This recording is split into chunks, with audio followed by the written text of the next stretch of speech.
This is my iPhone 12 mini. About 6 months ago, I bought it as a second-hand device at a local mobile phone shop for around $250. And since then, I've been using it every day. This video is going to be a review of this iPhone, as well as talking about my experience, my thoughts, and answering the question, does it still hold up in 2025? Let's find out. Let's start off with the design, and it is quite similar to the newest iPhone 60 models. As you can see, it's made out of aluminum on its sides and glass at the back. And as with any Apple products, everything is high quality and has a lot of attention to detail. It also has IP67 water and dust resistant. However, there's something that most people didn't like when it originally came out, and that is the size of the display. It's a 5.4 inches OLED panel, and most people said that it was too small. But in my opinion, the small size is amazing. I can comfortably navigate on the phone, reach all sides of the screen with just my fingers, fits perfectly in my pockets, and it's just a great experience to use this small and compact phone. Now let's talk about performance. The iPhone 12 has the same chip as on the regular 12, which is the Apple's A14 Bionic chip with 4GB of RAM. Fun fact, the Apple's A14 chip is one of the top fastest mobile processors in the world. So, navigating around iOS, scrolling through social media, and playing games at maximum settings is not a problem at all. And there is no application that doesn't open instantly. The A18 and A18 Pro processors on the iPhone 60 lineup may be faster, but for most regular people, the A14 Bionic on the iPhone 12 mini is still very fast and good enough to use daily. The best part about the iPhone 12 mini is the price. Of course, this phone is 5 years old. However, I got this phone at around $250 when converted to USD, and there are similar prices available on Amazon, UK, and US as well. The weakest thing about the iPhone 12 mini is the battery. It's a small phone, so it has to have a small battery with a lower capacity, coming at 2227 million power. But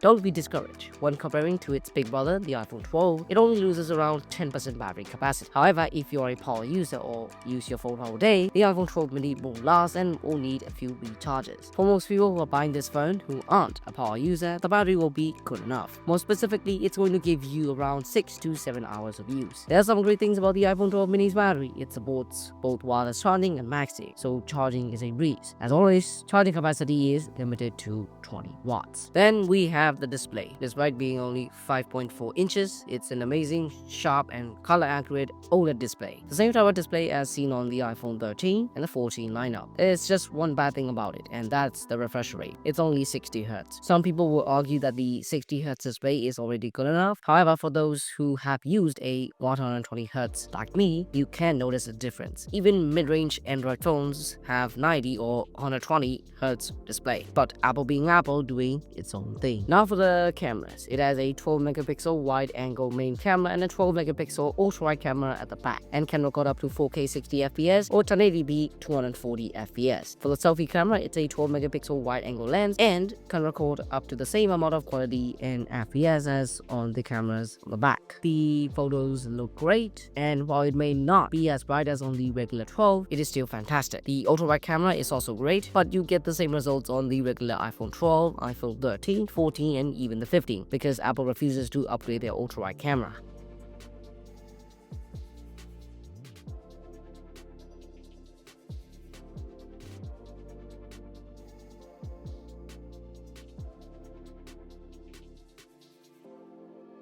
Okay, let's wrap up this video with my experience and thoughts. As you might have already known, I've been using this phone for the past 6 months, and the overall experience is great. I'm someone who upgraded from the iPhone 7 Plus, so as soon as I got the 12 mini, I instantly noticed the improvements. And to this day, it's holding up really nicely. I haven't had any crashes at all.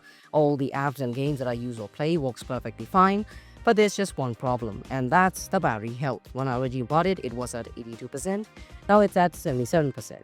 I just want to say that the battery life isn't great, and I have to charge multiple times a day. However, I think this problem can be fixed by just replacing the battery. That's all that I've got for this video. If you enjoyed it, make sure to give it a thumbs up, subscribe to the YouTube channel for more tech videos like this, and until then, take care.